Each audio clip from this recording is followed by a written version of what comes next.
बाबा साहब अपने आत्मकथा में लिखते हैं कि महान सत्याग्रह के लिए हमें साहसी और स्वाभिमानी लोगों की ज़रूरत है। आगे कहते हैं कि सज्जनों, सत्याग्रह का अर्थ है जंग, लेकिन यह जंग तलवारों, बंदूकों, तोपों और बमों से नहीं लड़ी जानी चाहिए। यह शस्त्रहीन जंग है। पतुल्लाखली और वेकोम जैसे जगह लोगों द्वारा किए गए सत्याग्रह की तरह हम महाड़ में सत्याग्रह करने जा रहे हैं। इस सत्याग्रह के दौरान सरकार हमें किसी अनुच्छेद के तहत शांति भंग करने के लिए गिरफ्तार भी कर सकती है। साथियों, आपको जेल जाने के लिए भी तैयार रहना होगा। ऐसे लोग जो परिवारों की देखभाल करना चाहते हैं, उन्हें मैं कहूँगा कि वे इस सत्याग्रह में भाग न लें।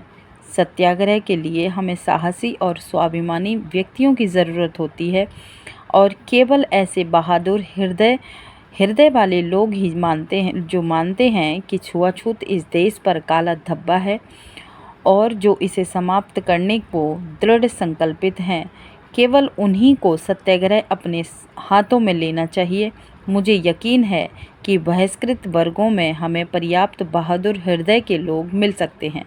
साथियों, जब महाड़ सत्याग्रह हुआ था तो उन्होंने साहसी और स्वाभिमानी लोगों की ज़रूरत है ये कहा था, ताकि जो लोग अपनी फैमिली को चला रहे हैं, अपने घर परिवार की देखभाल करते हैं, तो ऐसे लोग इस सत्याग्रह में शामिल ना हों, जिससे उनको घर चलाने में दिक्कत हो। मान लीजिए कोई भी सत्याग्रह होता है, कोई भी जंग लड़ी जाती है, तो वहाँ ऐसे लोगों की ज़रूरत होती है जो स्वाभिमानी हो, साहसी हो और उनके फैमिली से ज़्यादा लोगों का उसमें शामिल ना होना, क्योंकि कल को अगर किसी तरह का कोई आपत्ति आती है ताकि उनकी फैमिली पूरी शामिल उसमें ना हो। इसीलिए वह कहते हैं कि हमें सत्याग्रह करने के लिए ऐसे लोगों की ज़रूरत है जो साहसी हो, स्वाभिमानी हो।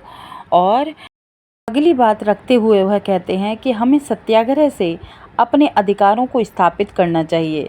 वह कहते हैं कि सज्जनों, छुआछूत पर हम नहीं बल्कि हम अपनी माताओं और बहनों पर एक कलंक हैं। जो स्वयं को सवर्ण मानते हैं, वे ऐसा महसूस करते हैं कि उनकी माताएं अछूतों को जन्म देने वाली माताओं से श्रेष्ठ हैं। लेकिन सच्चाई यह है कि हर माँ ने 9 महीने के बाद ही बच्चे को जन्म देती है। इसीलिए कोई भी औरत किसी से श्रेष्ठ नहीं है। वे लोग जो हमें निम्न स्तरीय प्रणाली समझते हैं, उन्हें हमें यह दिखा देना चाहिए कि हम किसी से कम नहीं हैं। धार्मिक दृष्टिकोण से सभी मनुष्यों के अधिकार समान है। इसीलिए हमें अपने सत्याग्रह से इस सत्य को स्थापित करना चाहिए।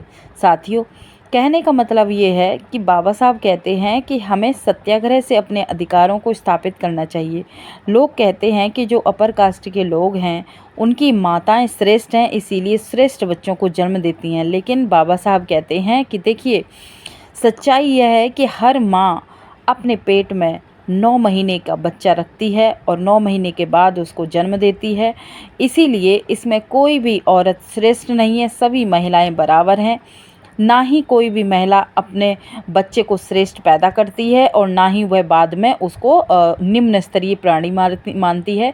माँ की संतान होते हैं, सभी समान होते हैं। किसी भी तरह का उनके साथ छुआछूत नहीं किया जाए और किसी भी तरह से उसे निम्न स्तरीय प्राणी नहीं समझा जाए, क्योंकि माँ तो माँ होती है। माँ 9 महीने तक अपने बच्चे को पेट में रखती है और 9 महीने के बाद वह बच्चे को जन्म देती है, फिर चाहे लड़का हो या लड़की हो। और उसी पीड़ा से बच्चे पैदा होते हैं। जिस पीड़ा से लड़का होते हैं, उसी पीड़ा से लड़की पैदा होती हैं। इसीलिए बाबा साहब कहते हैं कि हमें अपने अधिकारों को स्थापित करने के लिए सत्याग्रह करना चाहिए। और इसमें सच्चाई माँ के लिए की गई है कि माँ जो है वो 9 महीने अपने पेट में बच्चे को रखती है, लेकिन इसमें कोई श्रेष्ठ नहीं होता वह और ना ही निम्न स्तरीय के होता है। सभी को यह बात समझनी चाहिए।